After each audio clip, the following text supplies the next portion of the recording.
ಎಲ್ರಿಗೂ ನಮಸ್ಕಾರ. ನಾನು ಡಾಕ್ಟರ್ ಅರ್ಪಿತಾ ಲೋಕೇಶ್. ಇವತ್ತು ನಾನು ಮಾತನಾಡ್ತಿರುವಂತಹ ವಿಷಯ ಯಾವುದನ್ನು ಮಾಡಬಾರ್ದು ಅನ್ನೋ ಕುರಿತಾಗಿ. ಅದು ಮುಖ್ಯವಾಗಿ ನಮ್ಮ ಎಮೋಷನ್ಸ್ನ ನಾವು ನಿರ್ಲಕ್ಷಿಸೋದು.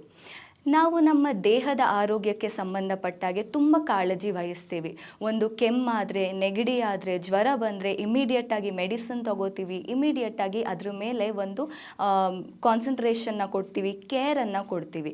ಆದರೆ ನಮ್ಮ ಮೆಂಟಲ್ ಹೆಲ್ತಿಗೆ ಬಂದಾಗ ನಾವು ತೀರಾ ಅದನ್ನು ನಿರ್ಲಕ್ಷಿಸ್ತೀವಿ. ಒಂದು ಸ್ವಲ್ಪ ಬೇಜಾರಾಗಿದೆಯಾ, ಪರವಾಗಿಲ್ಲ ಅಂತ ನಾವು ಅದನ್ನು ಮಾಸ್ಕ್ ಮಾಡಿ ಯಾವುದೋ ಒಂದು ನಗು ಮುಖಾಂತರ ಅದನ್ನು ಮಾಸ್ಕ್ ಮಾಡ್ತೀವಿ. ತುಂಬ ಕೋಪ ಬಂದಿದೆಯಾ, ನಾವು ಅದನ್ನು ತೋರಿಸ್ಕೊಳ್ಳೋಕೆ ಇಷ್ಟ ಇಲ್ಲ. ಈ ರೀತಿ ಕೆಲವೊಂದು ಸಂದರ್ಭದಲ್ಲಿ ಅದು ಸರಿಯಾಗಿರಬಹುದು, ಆ ಸಂದರ್ಭಕ್ಕೆ ಸೂಕ್ತವಾಗಿಲ್ಲದೆ ಇರಬಹುದು.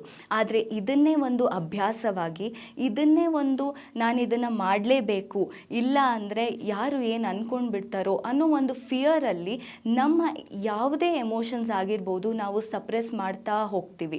ಇದು ನಮ್ಮ ಚೈಲ್ಡ್ಹುಡ್ ಟ್ರಾಮಾಸಿಂದ ನಾವು ಬೆಳ್ಕೊಂಡು ಬಂದಾಗಿಂದ ಈ ರೀತಿಯಾದದ್ದು ಒಂದು ಮಗುವಿನ ತಲೆಯಲ್ಲಿ ತುಂಬ ಪರಿಣಾಮ ಬೀರುತ್ತೆ. ಉದಾಹರಣೆಗೆ ಆ ಮಗು ಯಾವುದಕ್ಕಾದರೂ ಅಳ್ತಿದ್ರೆ ಅಳ್ಬೇಡ, ಸ್ಟ್ರಾಂಗ್ ಆಗಿರು, ಈ ರೀತಿ ಒಂದು ಫಾಲ್ಸ್ ಮೋಟಿವೇಶನ್ ಕೊಡೋದಾಗಿರ್ಬೋದು. ಅಥವಾ ಯಾವುದೋ ಒಂದು ವಿಷಯಕ್ಕೆ ಅದು ಕೋಪ ಮಾಡಿಕೊಂಡ್ರೆ ಅದು ಏನಕ್ಕೆ ಕೋಪ ಮಾಡಿಕೊಂಡಿದೆ ಅಥವಾ ಅದನ್ನು ಹೇಗೆ ಸಾಲ್ವ್ ಮಾಡಬೇಕು ಅನ್ನೋದು ಬಿಟ್ಟು ನಾವು ಆ ಮಗುನ ಜಡ್ಜ್ ಮಾಡಿಬಿಡ್ತೀವಿ. ಹೇಗೆ ಬೆಳೆಸಿದ್ದಾರೆ, ಯಾಕೆ ಈ ಥರ ಮಾಡ್ತೀಯಾ ಅಂತ ಬ್ಲೇಮ್ ಮಾಡೋಕ್ಕೆ ಶುರು ಮಾಡ್ತೀವಿ. ಇದರಿಂದ ಎಲ್ಲ ಏನಾಗುತ್ತೆ, ನಮಗೆ ಏನು ಅನ್ನಿಸ್ತಿದೆಯೋ ಅದನ್ನೇ ನಾವು ವ್ಯಕ್ತಪಡಿಸೋಕೆ ನಮಗೆ ಒಂದು ಅಶೇಮ್ ಫೀಲಿಂಗ್ ಹುಟ್ಟೋಕ್ಕೆ ಶುರು ಆಗುತ್ತೆ. ಈ ರೀತಿ ನಮ್ಮ ಎಮೋಷನ್ಸ್ನ ನಾವೇ ಸಪ್ರೆಸ್ ಮಾಡೋದ್ರಿಂದ ಮಾನಸಿಕ ಸಮಸ್ಯೆಗಳು ಕಟ್ಟಿಟ್ಟ ಬುತ್ತಿ.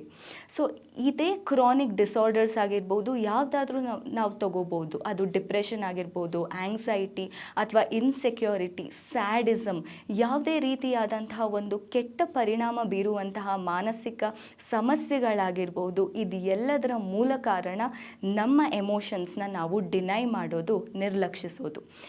ಆದಷ್ಟು ನಾವಿದರಿಂದ ಹೇಗೆ ಹೊರಗೆ ಬರಬೇಕು? ಮೊದಲನೇದಾಗಿ ನಮ್ಮನ್ನು ನಾವು ಅರ್ಥ ಮಾಡ್ಕೋಬೇಕು. ಏನಕ್ಕೆ ನನಗೆ ಕೋಪ ಬರ್ತಿದೆ?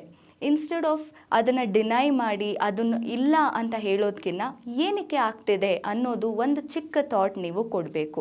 ಅಕಸ್ಮಾತ್ ಆ ಸಂದರ್ಭಕ್ಕೆ ಅದು ಸೂಕ್ತ ಆಗಿದ್ದರೆ ಖಂಡಿತವಾಗ್ಲೂ ಕೋಪ ಮಾಡ್ಕೊಳ್ಳೋದ್ರಲ್ಲಿ ತಪ್ಪಿರೋದಿಲ್ಲ. ಸೂಕ್ತ ಇಲ್ಲ ಅಂದರೆ ನಿಮ್ಮನ್ನು ನೀವೇ ಕೌನ್ಸಿಲ್ ಮಾಡ್ಕೋಬಹುದು. ಇದರಿಂದ ಏನಾಗುತ್ತೆ, ನೀವು ಆ ಫೀಲಿಂಗ್ನ ಡಿನೈ ಮಾಡ್ತಿಲ್ಲ, ಇನ್ಫ್ಯಾಕ್ಟ್ ನೀವು ಅದನ್ನು ಇನ್ನೂ ಅರ್ಥ ಮಾಡ್ಕೋತಿದ್ದೀರಾ. ಇದು ನಿಮ್ಮ overall personality, overall ವೆಲ್ಬಿಂಗಿಗೂ ಕೂಡ ಒಂದು ಹೈಯರ್ ಲೆವೆಲ್ಗೆ ನಿಮ್ಮನ್ನು ನೀವು ತಗೊಂಡು ಹೋಗುವಂತಹ ಒಂದು ಚಾನ್ಸ್ ಆಗಿ ಇರುತ್ತೆ. ಆದಷ್ಟು ನಿಮ್ಮ ಎಮೋಷನ್ಸ್ನ ನೀವು ಡಿನೈ ಮಾಡಬೇಡಿ.